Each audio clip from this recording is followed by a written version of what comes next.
diretamente ligadas ao mesmo equipamento e, portanto, ele sabe chegar a ambas e por aí não precisa de descobrir nada de remoto. Portanto, estávamos a falar de um cenário onde temos um router que tem duas redes diretamente ligadas, sejam duas VLANs, dois interfaces onde depois estão pendurados switches, cada um com a sua VLAN, ou dois SVIs. E, portanto, o que acontecia, e alguns de vocês já começaram a ver na prática, é que a partir do momento em que eu tenho redes, se eu for ver a tabela de encaminhamento do router, seja um router, seja um switch multilayer, que também consiga fazer routing, nós vamos lá encontrar logo uma rota para essas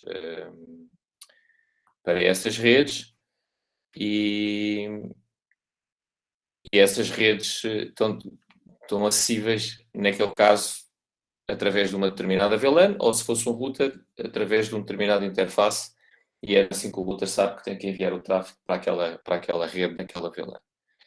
Quando não temos, quando queremos chegar a uma rede que não está diretamente ligada, então precisamos de um protocolo de encaminhamento. E tivemos a ver muito rapidamente, no final da aula passada, os vários tipos de protocolos de encaminhamento. Vocês também dão isto em redes integradas de telecomunicações, que agora já não é RIT1, não é? Só há uma cadeira RIT, a outra mudou de nome. Portanto, vocês falam nisto em RIT, nos protocolos de encaminhamento, e até acho que fazem um trabalho com o Dijkstra, em que acabam por implementar o cálculo dos caminhos em cima de uma topologia, mas nós temos aqui dois grandes tipos de protocolos, em que depois um deles pode-se subdividir. E estes dois grandes tipos de protocolos, um deles são os protocolos de distance vector, ou de vetor de distâncias, que é o que nós vamos começar por ver. E neste tipo de protocolos, o que é que acontece? Os encaminhadores, o que é que eles fazem? O que é que os routers fazem? E vão anunciar rotas como vetores, daí o nome vetor, e também a distância vem de serem vetores de distância, ou seja, na prática é como se eu tivesse a enviar um vetor, não é? Em que basicamente o que eu tenho aqui é uma distância, ok? Distância 1, distância 2, distância 3, e que cada posição deste vetor corresponde a uma rede, não é? Portanto, isto vai corresponder a uma rede IP, esta corresponde a outra rede IP, esta corresponde a outra IP. E é isto que um router num protocolo distance vector comunica, ou seja, ele comunica já que consegue chegar à rede X com uma distância Y. Ok? Portanto, a distância que é fundamentalmente diferente do que acontece num link state, em que num link state o que os routers comunicam uns aos outros não é a distância que têm para uma determinada rede, ou seja, não é as redes que eles conseguem atingir. O que eles comunicam num link state é as redes que eles têm diretamente ligadas, com um objetivo diferente. No caso do link state, eu vou comunicar as redes que estão diretamente ligadas a mim, para toda a gente saber as redes de toda a gente e assim conseguirem construir a topologia toda da rede. Portanto, o que vai acontecer no link state é que cada router vai conseguir construir o grafo da rede e depois então vai usar um protocolo, um algoritmo para calcular os caminhos em cima dessa topologia e, portanto, vão fazer todos a árvore dos caminhos mais curtos, tomando-se assim como raiz para todos os outros nós. No caso de um distance vector, não. Este cálculo dos caminhos está a ser feito de forma distribuída. Está a ser feito como parte do próprio processo do protocolo. Ou seja, ninguém sabe a topologia toda. O que eu sei é onde é que os meus vizinhos conseguem chegar, recebo essa informação, depois adiciono o meu custo de chegar àquele vizinho e então eu passo a saber que consigo chegar àquelas redes que o meu vizinho consegue chegar com o custo que ele tem, mais o meu custo para chegar a ele.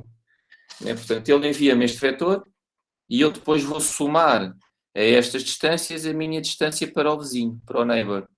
Okay? Que é somada depois aqui a isto tudo. O que é que acontece? Há aqui redes IP que eu posso receber do vizinho A, ok? Que seria aqui o caso, a distância do vizinho A, ou que eu posso receber também de um vizinho B. Se eu receber também de um vizinho B, eu vou receber aqui o mesmo IP de dois lados. Eu vou somar a minha distância para o vizinho B à distância que ele comunicou para chegar àquele destino. Vou fazer a mesma coisa para o destino A e aqui eu conheço aqui um bocadinho mais da topologia, porque vou saber dois caminhos diferentes por dois vizinhos diferentes para a mesma rede. Mas depois vou escolher só um, que é o que eu acho que é mais curto. E quando eu comunico depois aos meus vizinhos, porque o que acontece num distance vector é que eu recebo isto, faço as contas, escolho os melhores caminhos e depois comunico o meu vetor de distâncias aos vizinhos, sempre que há uma alteração. Ou, aliás, num distance vector puro, até nem é sempre que há uma alteração, é periodicamente. No exemplo que nós vamos ver de protocolo de distance vector, é só quando há uma alteração. Mas eu vou enviar o quê? Não, lá está, não vou enviar a informação toda que eu conheço sequer, vou enviar as minhas melhores distâncias para o meu vizinho, ok? Portanto, o que acontece aqui é que os routers acabam por estar a calcular este caminho mais curto. Eu tenho aqui um exemplo de um algoritmo que cabe nesta definição, que é o Bellman-Ford, se bem que um distance vector está a implementar este algoritmo Bellman-Ford de forma distribuída, porque isto é feito neste processo, ok? Portanto, este algoritmo tem um tratamento matemático, tem um modelo matemático em que se conseguem tirar algumas propriedades interessantes, nomeadamente que isto vai convergir, se todos estiverem a escolher o caminho mais curto, e que não vai haver forwarding loops, etc. Mas na prática o algoritmo que está a ser feito é uma coisa muito simples, porque isto como está a ser feito de forma, e também é esse tratamento matemático que depois demonstra que este processo simples de anunciar as minhas melhores distâncias e depois de receber as distâncias dos vizinhos, somar as minhas distâncias para os vizinhos, escolher dentre todos os destinos, para todos os destinos atingíveis, o melhor caminho e depois anunciar isso outra vez para os vizinhos, que este processo implementa o algoritmo de Bellman-Ford e que calcula os caminhos mais curtos. Portanto, coisa muito simples. Nós vamos ver aqui um exemplo. Este protocolo não é muito interessante, embora, se vocês forem fazer uma certificação da Cisco, têm que o saber. Mesmo ao nível da segunda certificação já. E penso que mesmo na melhor de todas, que é o Expert, que há muito pouca gente que tem e que consegue fazer. E que normalmente dá empregos até bem pagos. Mesmo aí eu acho que é preciso saber o EGRP, e fazer debug, etc. Embora este EGRP, pelo feedback que eu tenho de pessoas que eu conheço a trabalhar em operadores, é muito pouco usado, ou seja, ou pelo menos a nível de service providers praticamente não é usado.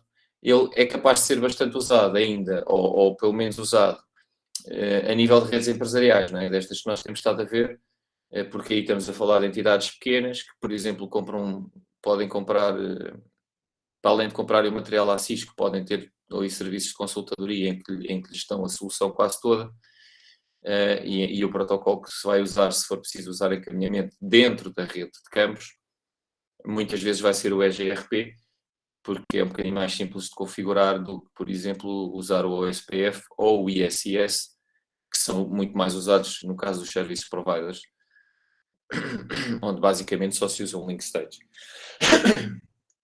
Então, isto é um distance vector com algumas coisas que não são de distance vector. Daí a Cisco até de chamar Enhanced Distance Vector. Portanto, é um protocolo de vetor de distâncias porque, lá está, faz este mecanismo que tivemos a descrever. Ou seja, eu começo por ver a que redes é que eu consigo chegar, com que custo, e é isto que eu informo os meus vizinhos. O que é diferente do que vai acontecer no OSPF, que vai ser o protocolo que nós vamos dar como exemplo, e vamos ver como é que se configura.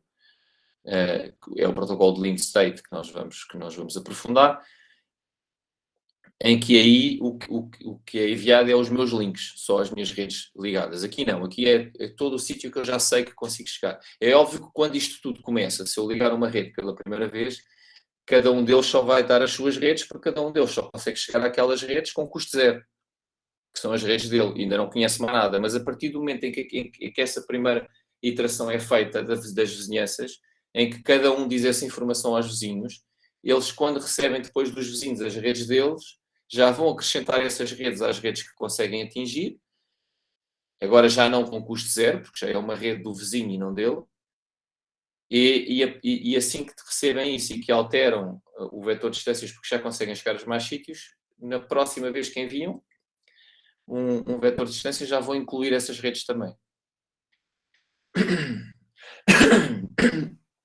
Desculpem. Portanto, o que é que acontece aqui? Portanto, isto é, neste ponto de vista, um distance vector tradicional. O que é que não é bem de distance vector? Os distance vectors tradicionais, e há um exemplo que ainda é falado às vezes, que é o RIP, que é um protocolo muito antigo, que já quase ninguém usa, mas que a maior parte dos quase todos os routers comerciais suportam isto ainda. Isto é um standard. O RIP é um protocolo distance vector puro e duro, que, por exemplo, estes updates que são enviados, não são enviados, são enviados periodicamente. Portanto, eles, de X em X tempo, está a enviar o vetor de distâncias. No caso do EGRP, isso não acontece. Isto é só feito uma vez quando só foi feito quando há mudanças. Portanto, não é feito sempre. Depois, outra característica engraçada do EGRP, que o torna interessante, até, por exemplo, que nem sequer o OSPF faz isto, é que permite usar load balancing em caminhos que não têm o custo igual. Portanto, com o custo igual é uma coisa que todos os protocolos de encaminhamento fazem. Se eu tiver aqui, e vocês têm exemplos disso no vosso trabalho, por exemplo, vocês têm lá os cores, né? E depois têm lá os distributions, e depois os distributions ligam aos dois cores, né? E portanto, para aqui vocês vão ter lá caminhos, por exemplo, para a nuvem da internet, que são exatamente iguais. Se vocês contarem o número de hops desde o switch cá em baixo, desde o host cá em baixo, passando aqui por isto tudo, vocês veem que tem vários caminhos, vão ter caminhos pelos dois lados com os mesmos número de links. Portanto, exatamente com o mesmo custo. Aliás, as redes são feitas muitas vezes para isso, para que, especialmente as redes de campos, e muitas vezes também as redes de service provider, e então as data center ainda mais. Portanto, têm estruturas muito regulares para garantir que eu tenho vários caminhos alternativos e todos eles têm o mesmo número de hops. E depois, se os links tiverem todos a mesma largura de banda, eles vão ter todos o mesmo custo. E isso, em qualquer protocolo de encaminhamento, vai permitir que os caminhos sejam usados ao mesmo tempo, sem haver loops de forwarding. O que é um loop de forwarding? É eu enviar do A para o B, não é? E depois o B decidir que o melhor caminho é outra vez através de mim. E o pacote não sai daqui, não é? Porque imagina que eu quero chegar aqui a D. E para mim o meu melhor caminho para D é a partir de B, mas para o B o melhor caminho para o D também é a partir de B. Isto tem aqui uma nuvem, não sabemos como é que isto está ligado. E portanto imagina que o A também está ligado a esta nuvem e o B. E aqui o que acontece é que o A, se souber achar que este é o melhor caminho, vai enviar para o B, e agora se o B por acaso estiver com o melhor caminho, o A vai enviar para o A, e isto não sai daqui. Isto é um forwarding loop. Isto nunca acontece num protocolo como este que nós estamos a ver, em que toda a gente está a escolher o caminho com menos custo. Ok? E os protocolos que nós vamos ver de Distance Vector e de Link State fazem isto. Já vamos aqui voltar aqui a esta questão. Aqui o EGRP tem uma segunda questão, mas vai ter que ter aqui uma regra para garantir que não há forwarding loops. Mas antes de irmos a essa regra, isto é bastante intuitivo. O que é que acontece se toda a gente escolher o caminho mais curto? Esta situação que eu descrevi é basicamente impossível. Porquê?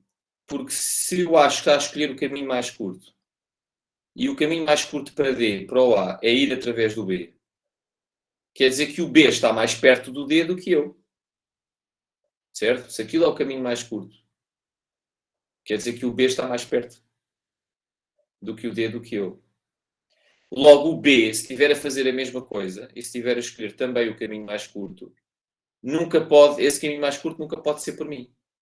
Porque se o caminho mais curto fosse através de mim, né? Quer dizer que era eu que estava mais perto do D do que o B. E, portanto, nunca poderia ser o meu caminho mais curto para D, nunca podia ser pelo B. Ok? Portanto, se o caminho mais curto de Lisboa para o Porto é passar por Aveiras, ok? Vocês logo intuitivamente sabem que o caminho mais curto de Aveiras para o Porto nunca pode ser por Lisboa. Ok? Então, se toda a gente está a escolher o caminho... Isto é muito fácil de provar matematicamente, mas nem interessa aqui para o caso. E até porque vocês dão estas coisas também em RIT.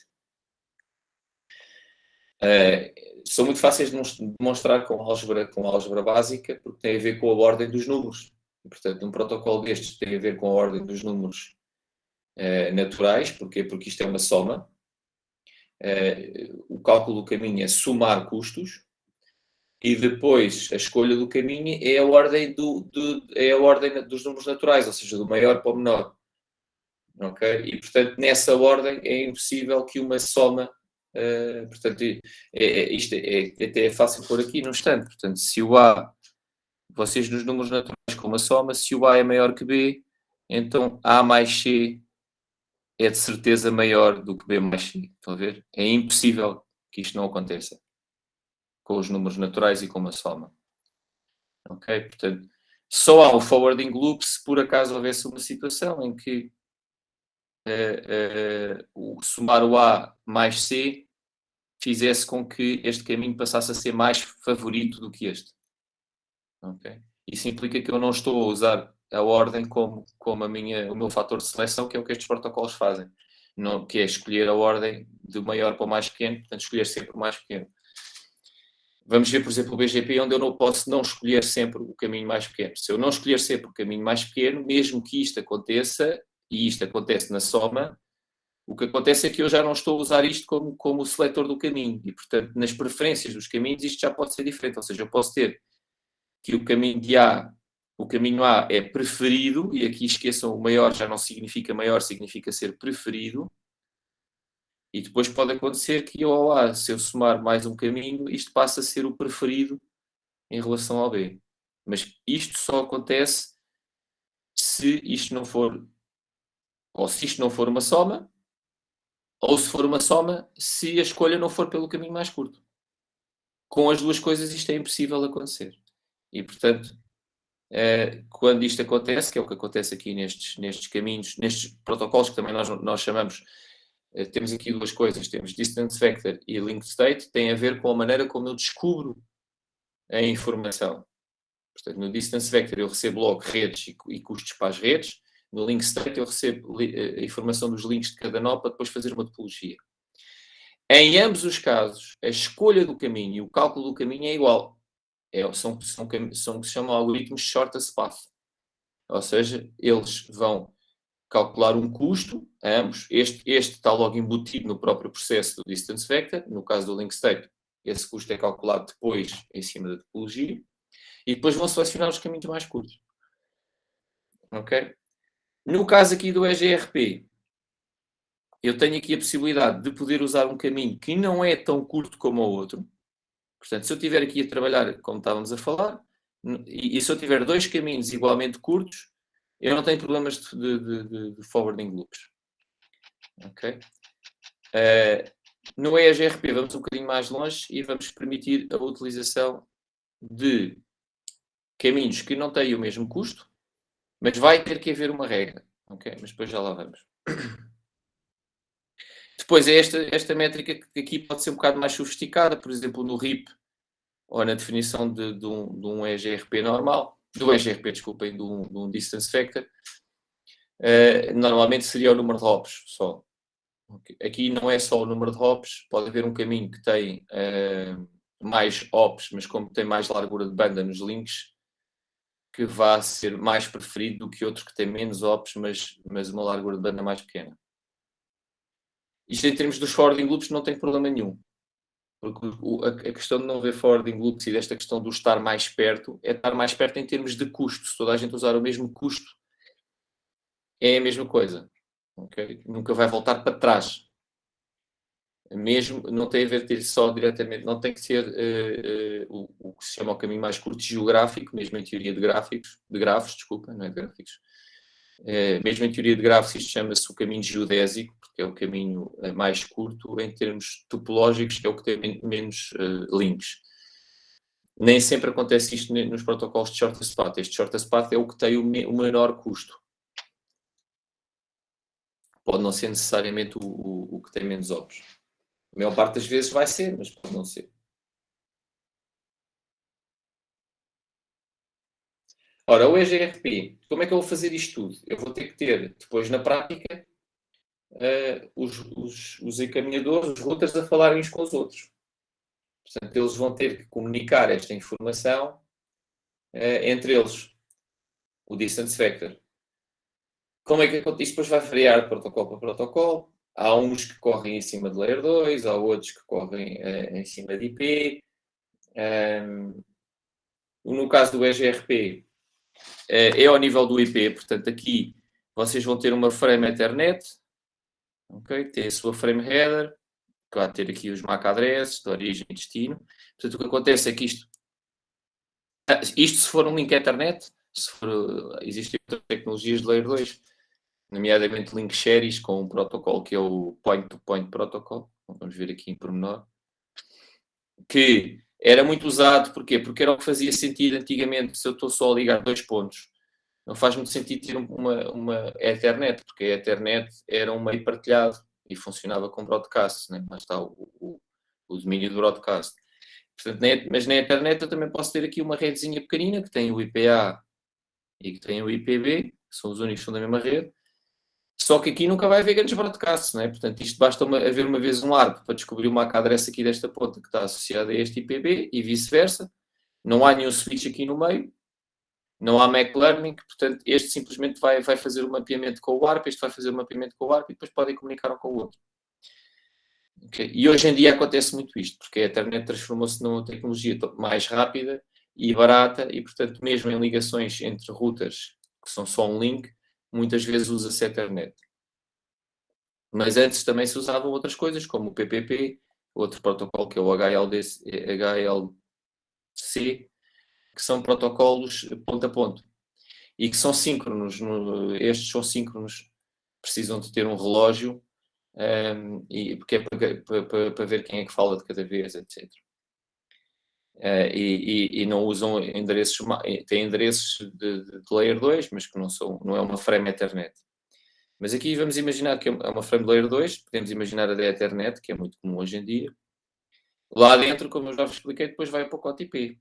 Né? E a frame Ethernet até tem o EtherType que diz, e nesse caso vai dizer que o EtherType é IPv4 ou IPv6, poderia ser IPv6, mas normalmente IPv4, porque isto vai ser aqui uma rede que só existe aqui e vai ter endereços privados. E depois, então, no pacote IP tem o protocolo number, que é o que vem lá dentro, que 90% das vezes é TCP ou UDP. No caso do EGRP, ele não usa nem o TCP nem o UDP, ele corre diretamente em cima do pacote IP, ok? Portanto, não usa nenhum pacote de transporte e corre em cima do pacote IP. Portanto, vai dentro de um pacote IP esta informação com o seu próprio protocolo, que é o EGRP. E então vai haver alguns pacotes, normalmente vai haver o Hello Packet para descobrir os vizinhos, depois vai haver uns pacotes para enviar então os Distance Vectors. O EGRP implementa o seu próprio protocolo de transporte que garante a ordem e a retransmissão em caso de perda. Okay. E então, aqui temos só os tipos de pacotes mais importantes. O hello, o update, o query, o reply e o echo. Portanto, o hello é para fazer uma vizinhança. É assim que isto começa. Portanto, vamos ver depois como é que isto se configura. E o router, quando estiver configurado para ter uma interface X a usar EGRP, vai enviar um pacote hello por aquele interface. Se houver do outro lado um router que também está configurado para usar EGRP também no interface com o qual comunica comigo, ele vai também enviar um hello e isto vai servir para estabelecer uma vizinhança, ou seja, a partir daí eu vou começar a trocar informação de encaminhamento com esse vizinho, com esse outro router. E então vou enviar depois um update. Okay? O update é o pacote que envia o distance vector. Eu posso também enviar um query a pedir o distance vector do vizinho. Nesse caso recebo um reply que traz esse distance vector. E quando eu recebo ou um update ou um reply, envio um echo. Okay? E também no update e no hello. Portanto, o echo é um mecanismo para garantir a recepção e se não recebermos, vamos fazer retransmissões. Lá está, porque o EGRP funciona em cima de IP sem usar nenhum protocolo de transporte. Vocês não se pararem com isto, ou seja, estamos a falar de um protocolo que serve para fazer encaminhamento no nível IP, que é o Layer 3, e que já precisa de IP para funcionar. Só que não precisa, porque o IP que ele precisa aqui é só diretamente ligado. Okay? Portanto, ele precisa realmente que o interface já esteja configurado em Layer 3, onde vai fazer a vizinhança. Precisa que essa interface, como já está configurada em Layer 3, é uma rede que está diretamente ligada, e portanto eu já sei comunicar nessa rede. E, portanto, posso usar depois essa rede e o IP em cima dessa rede para depois comunicar com os vizinhos. O que eu depois, este protocolo já é para o nível a seguir, que é para saber onde é que estão redes que não estão diretamente ligadas a mim. Aqui tem, isto são exemplos de se vocês fizerem o debug, quando estou a configurar, se fizerem debug e depois investigarem as opções, já deve ser IP, e depois alguns aqui devem ter uma opção para fazer do EGRP. Vocês fazem este comando e depois, se fizerem este comando, aparece, se estiverem dentro da consola do router, aparece lá a informação sobre coisas que estão lá a acontecer. Não é muito boa ideia muitas vezes, porque se vocês estiverem numa rede grande, o que é que acontece? Vão estar a aparecer updates, hellos pelo menos, para ver se o link está vivo a toda a hora.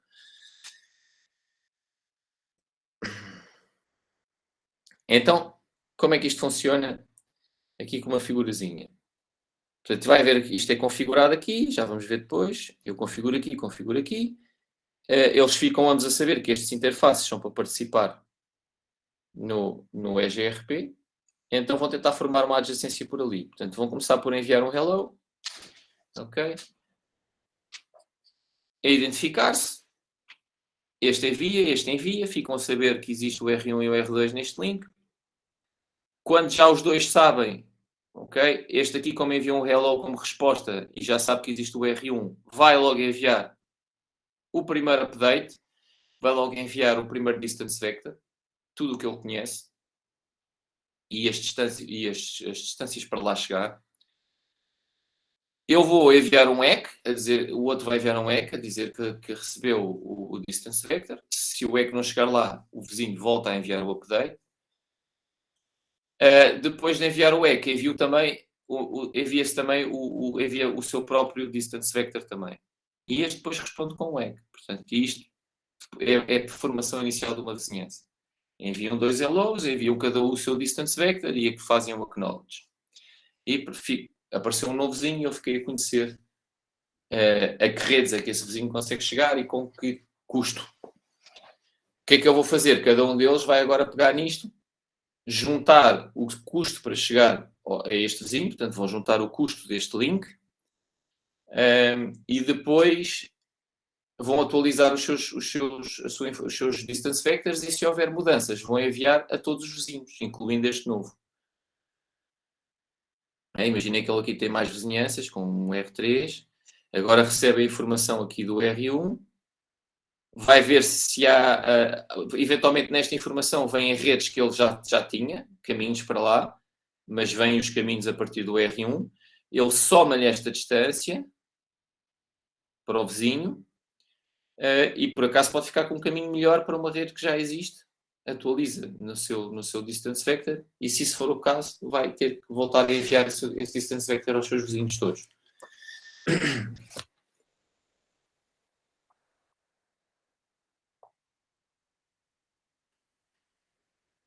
Então, se vocês fizerem aqui no modo privilegiado este comando que está aqui, que é show IP EIGRP neighbor, ele vai mostrar os vizinhos com os quais já fez vizinhanças. Portanto, antes disto, obviamente, vamos ter que configurar, já vamos ver como, senão não há vizinhanças nenhumas.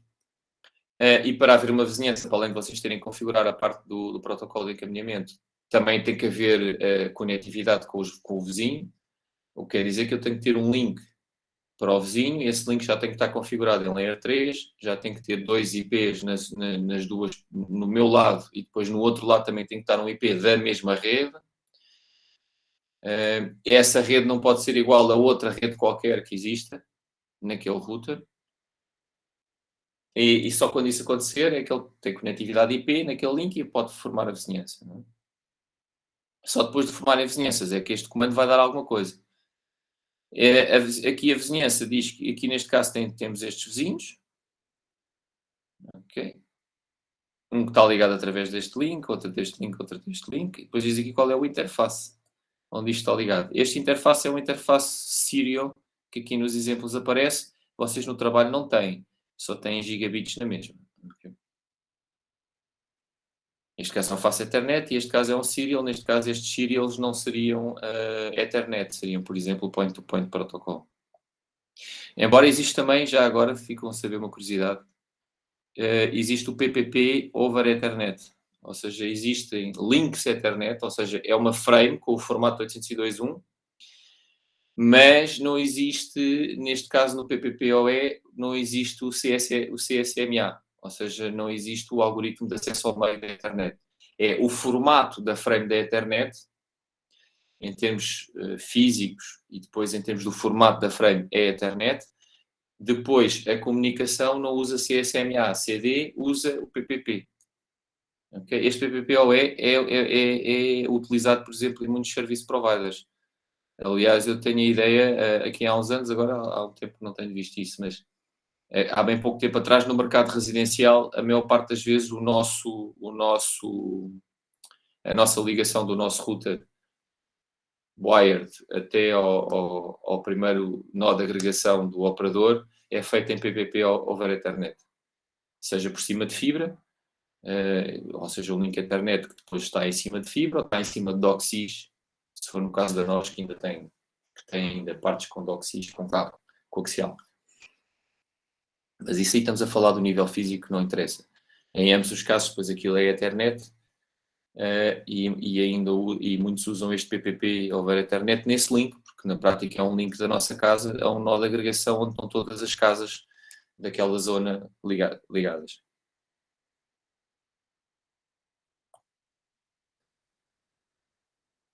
Pronto, aquele comando mostra-me a minha tabela de vizinhos, ok? Neighbor Table, isto já agora é terminologia do EGRP e não só. Esta Neighbor Table usa-se também noutros protocolos de encaminhamento, que é a tabela dos vizinhos. Depois tenho a Topology Table. O que é a Topology Table? No Distance Vector, a Topology Table é a informação que eu tenho de todos os vizinhos.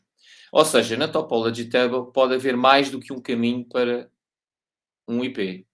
Mas não tem a topologia toda. Apesar de se chamar Topology Table, eu nunca sei a topologia toda no Distance Vector.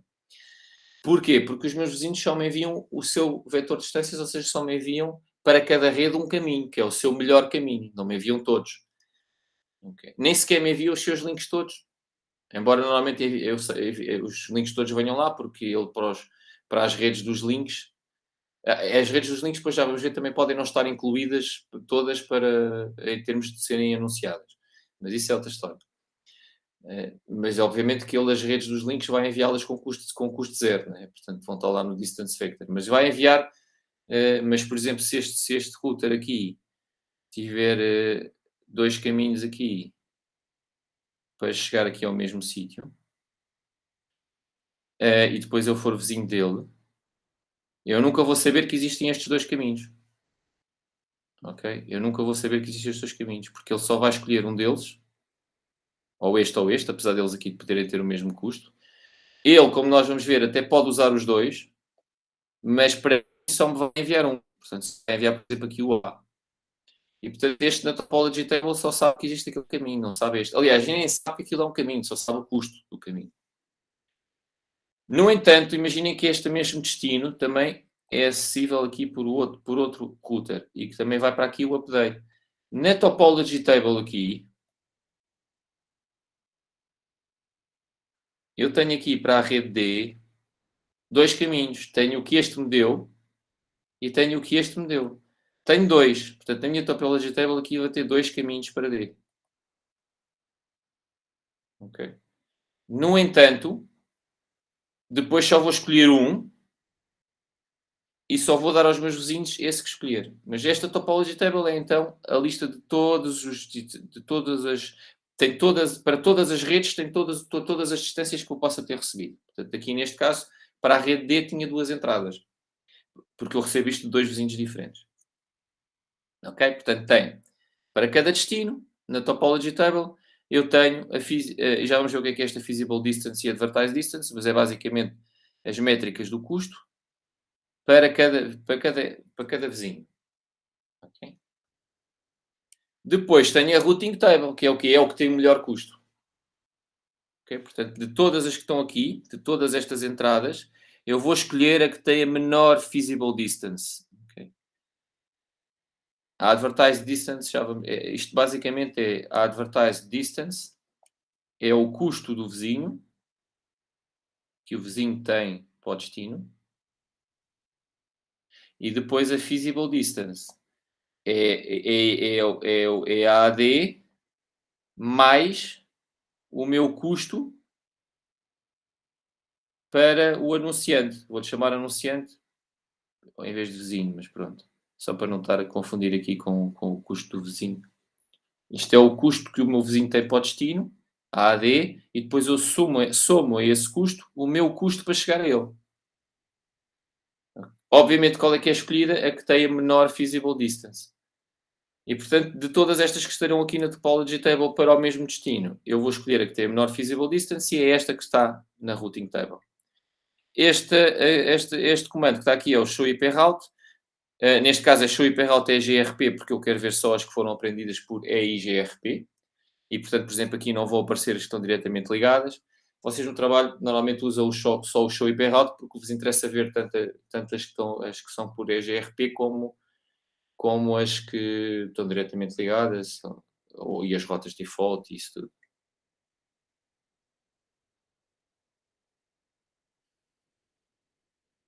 Vamos ver aqui um exemplozinho. Temos aqui a rede. Já agora, uma coisa que ainda não tínhamos visto até agora, em termos de desenhos, quando estamos a ver aqui exemplos disto, e vocês se forem para a internet, está muita documentação sobre isto, porque tudo o que é administrador de rede tem que saber estas coisas. Esta profissão está a mudar um bocado e vocês, eu já vos tenho falado, isto que nós estamos a começar por ver é o que toda a gente tem que saber, independentemente de depois vocês irem ao CLI ou usarem outro tipo de coisas que depois havemos de falar, da automatização. Mas eu vou aqui dizendo porque é bom, que é para vocês terem que ir ficando com estas ideias. Havia aqui, por exemplo, uma grande diferença entre uma grande. Tradicionalmente, muitas vezes os engenheiros, os administradores de rede e os engenheiros de rede não sabiam programar. Isto é uma coisa que acabou hoje em dia, mas para vocês não é grande problema, porque na vossa formação aqui vocês também fazem muita programação. Mas havia muito o administrador de rede, e até com certificações, e muito, muito bem pago, até especialista disto tudo, nestas redes tradicionais, mas que não sabia muito programar. Portanto, fazia estas coisas com o CLI, que acaba por ser uma espécie de uma linguagem de programação, não é? Mas muito básica, mas depois não sabia. Isto é um perfil que agora mudou completamente e que na vossa geração já não se vai pôr tanto, mas que obrigou aí muita gente a ir aprender programação. Porquê? Para automatizar aqui estas configurações que nós andamos a ver no CLI, no mínimo automatizar isso, e aí estamos a falar mas têm sempre que saber o CLI, por isso é que eu aqui nesta cadeira nós temos que começar pelo CLI e temos que ir ao CLI, porque, por exemplo, posso fazer aqui uma das maneiras de automatizar isto é usando uma coisa chamada Ansible, que basicamente é um software que permite fazer uma coisa chamada receitas para automatizar tarefas.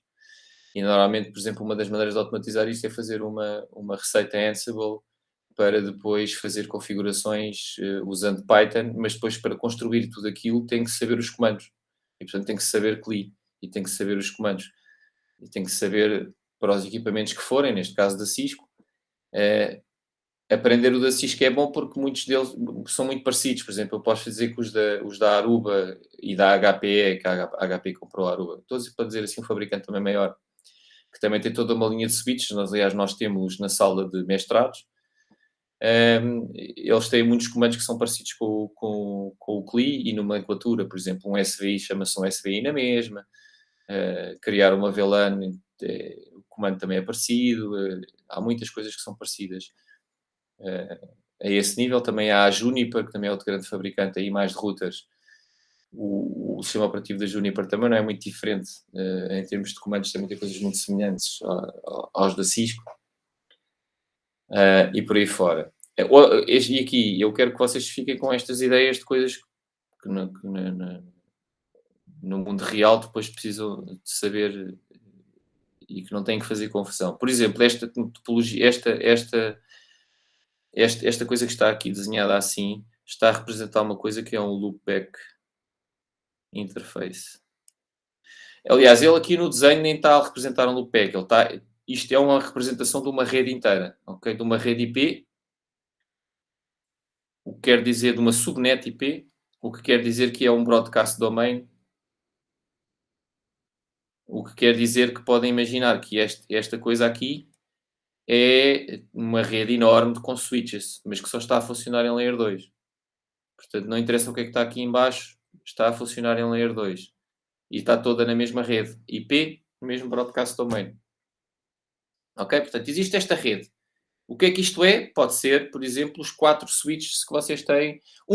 Uma das VLANs dos 4 switches que vocês têm num dos lados do trabalho. Neste caso, para se representarem a VLAN 2 e a VLAN 3, teriam que ter aqui outra. E isto seria a rede de uma e aqui teriam isto a representar a rede da outra. E isto está a representar o quê? Um router que tem aqui 2 VLANs penduradas. Quando nós estamos a fazer laboratórios com a parte de routing, e vocês vão fazer da OSPF e vão fazer de BGP, nós já só pomos lá os routers e não andamos a fazer lá topologias com VLANs e nada, porque isso é indiferente. E depois usamos uma coisa que é um loopback interface, que basicamente cria uma interface que vive dentro do router e ao qual nós atribuímos um IP e uma máscara. E o que é que acontece? Essa rede passa a existir no router e está diretamente ligada a ela. E é uma maneira simples de simular o que poderia ser depois uma série de equipamentos em Layer 2 e uma VLAN. Ok? E é isto que isto está aqui a representar aqui. Portanto, neste caso, este é o destino. 10.1.10/24. E agora o que é que vai acontecer? É um destino que não, nem sequer está aqui a ser considerado que está diretamente ligado com custo zero. Okay? Está diretamente ligado aqui ao é um destino que o R5 consegue chegar. Aqui no desenho. Mas se fosse simulado com o loopback, era diretamente ligado e não tinha este custo de 500, a não ser que vocês pusessem lá o custo à mão. Aqui tem um custo de 500. Portanto, o R1 vai dizer, o R5, aliás, vai dizer ao R1 e ao R4 que consegue chegar a esta rede com custo de 500. Ok? Portanto, isto chega ao R1 a dizer que tem esta rede com um advertised distance de 500. O R1 soma o seu custo para o R5, que é mais 500, e fica com uma feasible distance de 1000 para esta rede. Isto altera lá a sua tabela de distance vectors e então ele vai enviar para o R3 essa informação. Eu acho que este custo aqui também é 1000. Mas já vamos verificar. Porque isto dá 2000 e 2500, é isso mesmo. Portanto, este custo não está aqui na figura, mas também é 1000, deste link aqui de cima. Agora, eu recebo aqui isto no R3. O R3 recebeu do R1 o quê? Destination 10.1/24 com o custo, o advertised distance, que é aqui ele me anuncia a mim, de 1000. Então eu vou somar o meu custo para chegar ao R1, que é outros 1000, e vou ficar com a feasible distance, 2000. Para baixo é a mesma coisa. Para baixo é 500 mais 500 mais 500 mais 1000, portanto aqui a feasible distance vai ser 2500. E a advertised distance do R2, aqui o R2 anuncia para aqui, portanto, a advertised distance que é anunciada aqui é 1500. Depois eu somo os meus 1000 e fico uma feasible distance de 2500, que é o que nós temos aqui. Ok? Portanto, na Neighbor Table, o que é que o R3 tem? Tem dois vizinhos, R1 e R2. O vizinho R1 envia-lhe para esta rede uma advertise distance de 1000. O vizinho R2 envia-lhe para a mesma rede uma advertise distance de 1500.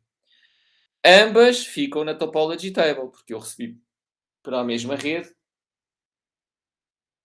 de dois vizinhos diferentes uma distância.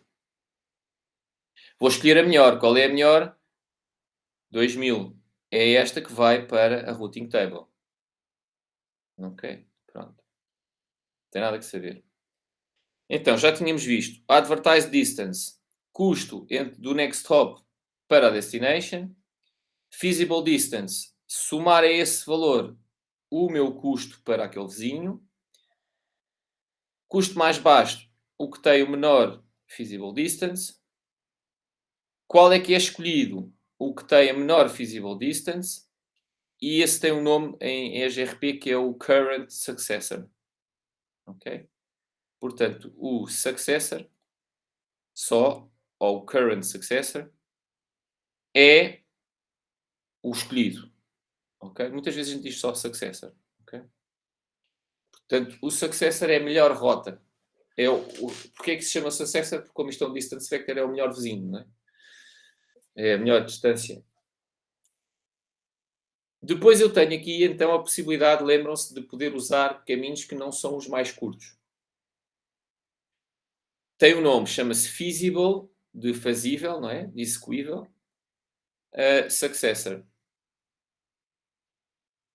Este feasible successor, o que é importante aqui? A parte do feasible. O que é que tem que acontecer para ele ser feasible? Eu tenho que garantir que se eu enviar coisas para aquele vizinho, não as vou receber de volta, se não tenho um loop. Ok? Ou seja, eu tenho que garantir que aquele vizinho está o quê? Mais perto do destino do que eu. Porque se ele estiver mais perto do destino, e como ele também vai escolher os caminhos mais perto, nunca vai voltar para trás para mim. Ok? Como é que eu garanto isto aqui? Simples. Eu sei a distância dele. Porquê? Porque ele envia-me isso. É o custo que ele me envia. É o AD. Se este AD for menor do que a minha melhor feasible distance, ok, aliás, exato, feasible distance, do que a minha melhor FD, é que eu escolhi, ok, do que a lowest, se o que ele me envia for menor do que a lowest, o que é que isto quer dizer? Que ele está mais perto do que eu. Certo? Eu estou em Lisboa. A minha lowest feasible distance para o Porto são 300 km. Ok? Se eu recebo o anúncio de Aveiras e a advertise distance são 200 e Lisboa são 300, dali são 260. Ok? Se a advertise distance é 260 e eu, o caminho mais curto que tenho é 300, quer dizer que ele está mais perto do que eu. E, portanto, se ele aplicar esta mesma lógica, ou seja, ou escolher o melhor caminho, ou escolher também ele depois um nó que está mais perto do destino do que ele, isto nunca vai voltar a Lisboa. É impossível. Porque se ele diz que a melhor distância que tem é 260, isso também só pode escolher ou esse caminho que é 260, ou um caminho que lhe anuncia um AD menor que 260, isso nunca vai ser Lisboa, porque o melhor de Lisboa é 300. Ok? Portanto, isto aqui garante-me aquela propriedade. Portanto, se eu escolher um vizinho cuja AD é menor que o meu melhor, eu sei que nunca vou ter loops. E, portanto, eu posso usar caminhos desde que esta regra se mantenha ao mesmo tempo. Portanto, posso usar os que têm feasible distance igual ou um que tenha uma feasible distance maior, mas que o AD seja menor do que a melhor feasible distance, porque isso também me garante que aquilo nunca vai voltar a mim. É aí, portanto, que eu nunca vou ter um forwarding loop. Temos aqui o exemplo da bocado. Portanto, nós temos aqui a advertise distance de 1500. Ok? 500, 500, 500 dá 1500. E aqui temos uma de 1500 que é a minha melhor. Ok? Neste caso não posso usar a de baixo porque isto não é menor, é igual. E portanto 1500 não tenho garantia que isto não era a passar por mim, porque por exemplo ele podia ter aqui considerar que o link para mim era 0 e depois isto era a rota que eu lhe estava a dar, mais somado de 0 que ficava igual. Ok? Quando é que a topology pronto, e agora isto é o nome que eles dão ao algoritmo cada vez que há uma falha, ou então no cálculo inicial quando eu recebo os updates, quando eu recebo os distance vectors. Portanto, não é mais do que este processo que já dissemos aqui não sei quantas vezes, não é? Portanto, que é sempre que há uma mudança, ou seja, sempre que houver, ou que foi feita uma vizinhança, né, e é o início, ou então sempre que há uma mudança, o que é haver uma mudança? Mudar um custo do link, porque foi configurado para ter um custo diferente, ou porque foi abaixo e ficou com o custo infinito. Uh, sempre que eu recebo um update, e portanto tenho que ir recalcular com aquele novo update se os meus melhores caminhos ainda são os mesmos. Ou lá está aqui, quando se perder um vizinho, isto também faz com que o custo mude, que passa para infinito. Nestas situações tem que calcular um novo caminho. E aqui então entra esta história do feasible successor. Se eu tiver só current successor, tenho que recalcular. Ok? Que é este segundo passo que está aqui. Se eu não tiver feasible successor, diz-se que a rota está ativa, que ativa quer dizer que não está estável, e eu vou ter que recalcular isto. Quer dizer, vou ter que olhar para a topology table e ver qual é que é o que vem a seguir, ver se vieram updates, ver os updates e voltar a calcular isto. Se existir um feasible successor, eu começo a usar o feasible successor. E a rota fica marcada como passiva. Portanto, ele vai na mesma enviar os updates, receber os updates, mas começa a usar o feasible successor. Portanto, feasible successor, duas coisas que pode ser feito. Pode ser usado ao mesmo tempo para load balancing, ou pode não ser usado ao mesmo tempo, se eu não quiser, mas vai sempre entrar em ação num caso de falha para começar a ser, e vai ser usado enquanto não se faz o cálculo outra vez.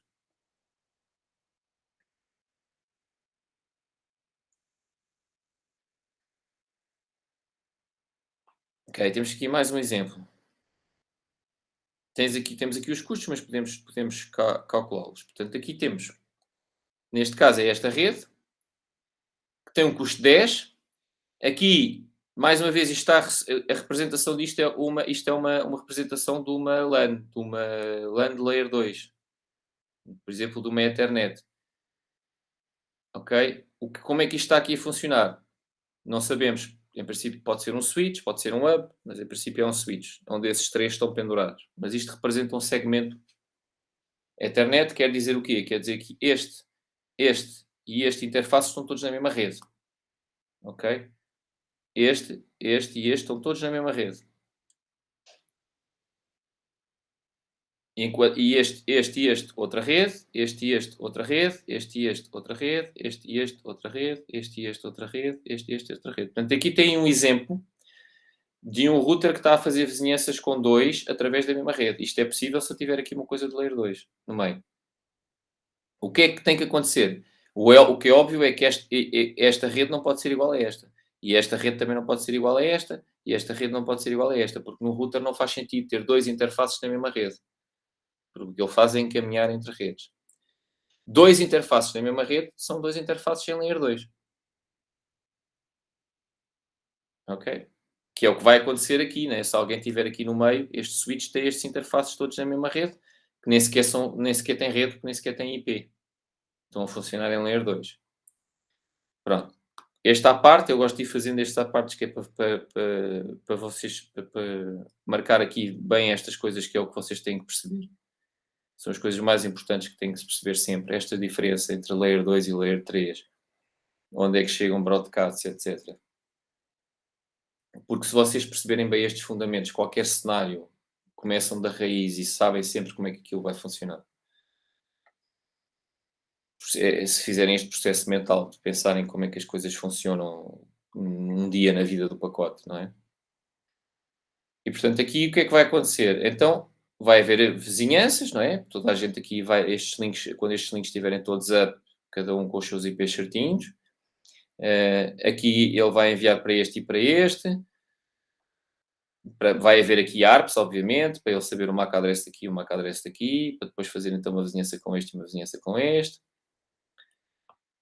enviar os hellos, Se bem que aqui os hellos, ele ao início vai estar configurado que esta interface participa e ele basicamente vai enviar isto com o endereço de multicast daquela rede, com o endereço de broadcast daquela rede, o endereço IP de broadcast, e vai chegar aos dois.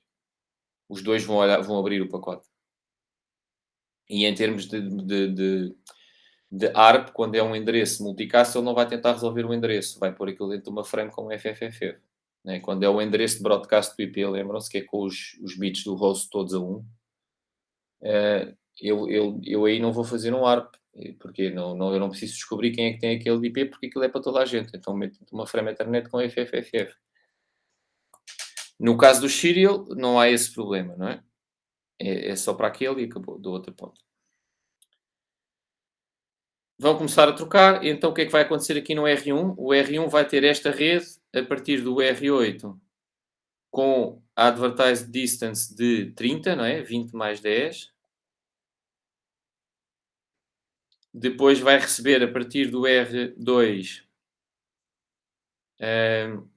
Este tem um custo de 1, porque isto era um gigabit Ethernet, é um ring de gigabit Ethernet, portanto tem 1 giga. Muita largura de banda, por isso é que é o custo só 1. Portanto, aqui tem 10 mais 10 mais 1, tem os 10, que é o custo que o R7 tem, mais o 10, mais os 10 até o R3, mais 1, dá 21.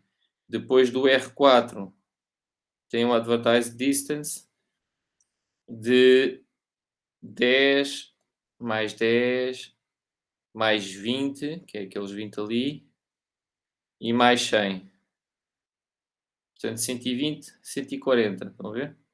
Isto é a topology table, porquê? Porque isto é tudo para a mesma rede. Ele recebe para a mesma rede, cada vizinho lhe dá uma distância para aquela rede. Portanto, ele na topology table tem estas três. Agora ele vai somar as suas distâncias para cada vizinho para calcular a feasible distance. Portanto, a feasible distance, aqui ele vai somar 30 mais 100, porque o custo dele é igual para todos os vizinhos. Aqui vai somar 21 mais 100. E aqui vai somar 140 mais 100. Ok? Portanto, isto vai dar 230, 121 e 240. 130, desculpa. 130, 121 e 240. Qual é que vai ser escolhido? Qual é que vai ser escolhido como o current successor? É? Vocês podem ir respondendo. Pá, nas aulas nunca ninguém responde. Mas quando eu faço uma pergunta destas, podem responder. Qual é que há de ser a feasible distance, o current successor, né? Que é a rota que é escolhida? É o que tem a menor, não é? O que tem a menor é o router 2, exatamente. Portanto, router 2, 121. Portanto, o current successor é o router 2 que tem 121. E agora entra aquela questão do feasible successor. Okay? Pensem lá um bocadinho se há algum feasible successor aqui neste caso. O que é um feasible successor? É um dos outros dois, portanto, ou o R8 ou o R4, que tenha um AD, ok? Os ADs é o que está aqui, não é? Dentro deste quadrado, calculámos antes. Portanto, um que tenha um AD que é menor do que 121, certo? Que são os que estão mais perto do que eu. Portanto, se a minha distância mais perto é 121, qualquer um que tenha uma distância menor que 121 está mais perto do que eu. E para ele ter calculado essa distância como um valor menor do que 121, esse caminho nunca pode passar por mim. Porque senão por mim se passasse por mim era 121 mais qualquer coisa.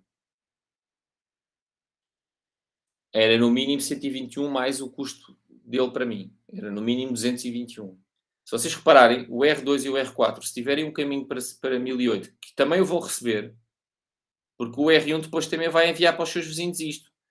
Reparem que o R4 aqui, por exemplo, vai ter um caminho para esta rede com o custo melhor deste, que é 121, mais 100, com 221. Estão a ver? E o R8 é a mesma coisa. Vai ter também um caminho para aqui com 221, através do R1.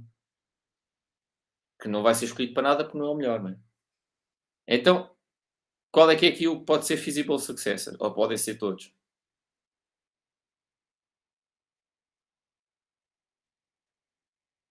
O R4, 140, maior que 121, portanto o R4 não pode ser, ok? Porque lá está, eu não tenho garantias que o caminho que o R4 tem um custo de 140 não seja através de mim. Porque eu próprio enviei-lhe um vetor de distâncias a dizer que consigo chegar àquela rede com o custo de 121. E, portanto, esse poderia ser ele pode ter somado 121 a um custo lá dele e ficado com 140 e esse caminho ser através de mim. Portanto, aqui não tem garantias. O R8 pode, não é? Porque 30 é menor que 121. Portanto, o R8 pode ser um feasible successor. Ok? Pronto, isto é basicamente o que está aqui. Topology table, estes são os cálculos que nós fizemos, das ADs, feasible distance, current successor, o mais pequeno, e o R8 pode ser um feasible successor porque 30 é menor que 121. E, portanto, eu poderia usar ao mesmo tempo o R2 e o R8 para load balancing.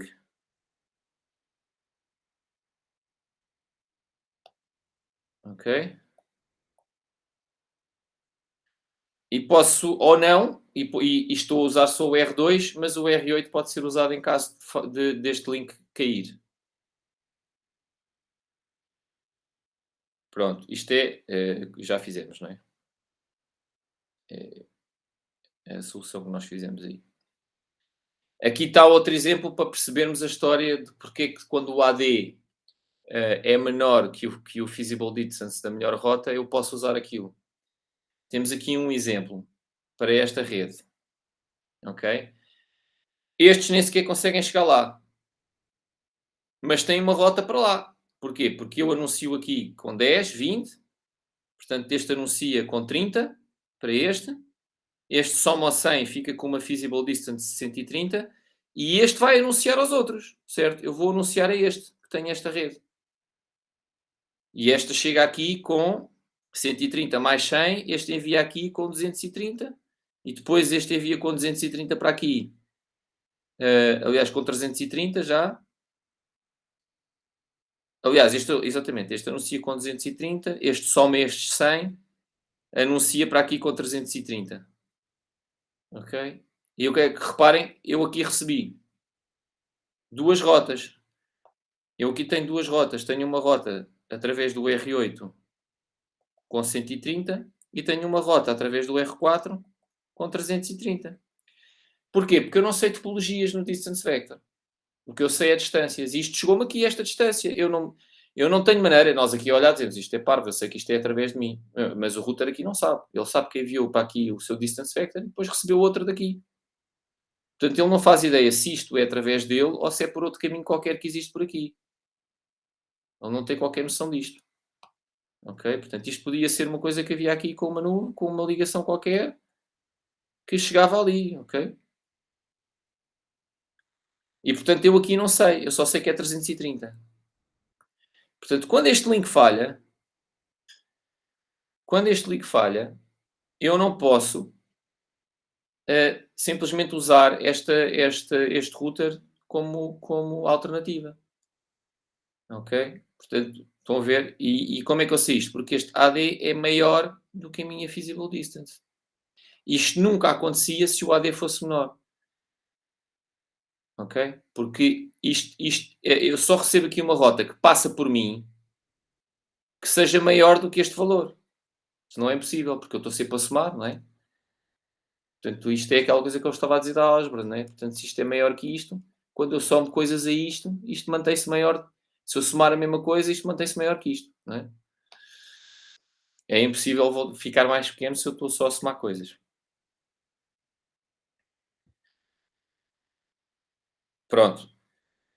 Ok, percebido isto? Isto por acaso, é uma coisa interessante neste protocolo, porque nem sequer no OSPF ou no ISS isto é possível. Só dá para usar exatamente com o mesmo custo. E é uma coisa que vem das propriedades básicas da soma da ordem, do mínimo, que isto pode ser feito. As métricas que são utilizadas aqui, para aqueles custos que nós temos estado a pôr ali entre parênteses nos links, não é? Aqueles 100, 50, 300, por aí fora. Normalmente é calculada a partir disto, portanto tem a bandwidth, o delay, esta reliability que tem a ver com o número de falhas que estão logadas no router daquele link, e até às vezes pode ter em conta a carga que o link tem nos buffers num período de tempo. Ok? Portanto, normalmente é assim que o EGRP calcula os custos. Isto tipicamente a bandwidth acaba por se sobrepor um bocado. Os que têm mais largura de banda normalmente têm um custo menor, porque normalmente também têm um delay menor. E o reliability e o loading têm um peso menor. Portanto, isto é mais para desempatar entre links iguais nos dois primeiros parâmetros. Ou para dar custos diferentes entre aqueles dois parâmetros. Já vimos como é que isto funciona. Já falámos sobre distance vector em geral, que é importante recordar, perceber bem o mecanismo, porque agora, por isto a funcionar, se percebemos o mecanismo, sobretudo é preciso perceber o mecanismo para depois fazer troubleshooting, quando não está a funcionar, porque a configuração é relativamente simples. O que é que eu tenho que planear aqui? E que também vem agora de vermos como é que isto funciona. Portanto, quando eu tenho uma rede onde eu quero pôr routing a funcionar, eu tenho que planear, tenho que planear as redes IP. Ok? Portanto, já sabemos a regra. Uma VLAN é uma subnet, cada link entre cada interface no router tem que estar na sua rede, na sua subnet. Ok? Portanto, aqui temos, por exemplo, aqui uma zona de routing em que depois cada troço destes para baixo podiam ser, por exemplo, VLANs, que estão ligadas de alguma maneira. Ok? Tudo isto poderiam ser VLANs aqui, poderiam ter switches, por exemplo, pendurados, se fosse um cenário de local VLANs. Se fossem end-to-end VLANs, o que quer dizer é que este router, por exemplo, pode ter aqui duas VLANs, porque podia estar aqui ligado a um switch que tem duas VLANs, ou por aí fora. Estas bolinhas são a parte de layer 2, os segmentos. Cada um tem a sua rede. Ok? Depois, cada linkzinho aqui também tem que estar na sua rede. E vocês têm que ter cuidado e pôr cada ponta em 2 IPs da mesma rede. Normalmente o que é que nós fazemos? Quando são links ponto a ponto, usamos uma máscara /30, que varia de rede de 4 em 4, em que quando é os bits todos a 0 é o endereço da rede, quando é o endereço todos a 1 é o do broadcast. Por exemplo, se for, por exemplo, ponto 0, o 0 é a rede, o 3 é o broadcast, o 4 é a próxima rede. O que quer dizer que sobra o quê? O 1 e o 2 para hosts. Imaginem no vosso caso que tem o 10 do trabalho, tem o 10, 3 e depois o que quiserem à frente. Escolham aqui podem escolher aqui um octeto qualquer que fica para links, imaginem que é o 10. E depois tem o ponto 0 é a rede, o 10, 3, 10, 3 seria o broadcast. Portanto, num link vocês poderiam ter de um lado o 10, 3, 10, 1 e do outro lado o 10, 3, 10, 2, por exemplo. Depois, para o link a seguir, já têm que usar o 10, 3, 10, 5 e o 10, 3, 10, 6. Que são de que rede? São da rede 10, 3, 10, 4, que é outra rede. E que tem o broadcast no 10, 3, 10, 7. Depois o 10, 3, 10, 8 já seria outra rede, o que daria para outro link, o quê? O 9 e o 10, para outro link e por aí fora. Okay? Isto é já dar-vos uma dica para o trabalho, que tem a ver aqui com este planeamento para a parte do routing. Pronto, portanto, é isto que temos que pensar. Verificar e configurar os endereços IPs. Estes links têm que estar configurados com os IPs, porque senão eles não vão conseguir formar as vizinhanças, porque eles precisam ter comunicação IP naquele link para conseguir enviar o pacote do Hello. O que é que vem agora a seguir? Configurar o EGRP. E o que é configurar o EGRP? é dizer que redes é que são incluídas no EGP. Já vamos ver o que é que isto quer dizer. Quer dizer que redes é que vão ser anunciadas por EGRP. Vamos ver como é que isto é feito. E dizer que interfaces, através de que interfaces é que eu quero fazer vizinhanças. Portanto, basicamente são duas coisas. É onde faço vizinhanças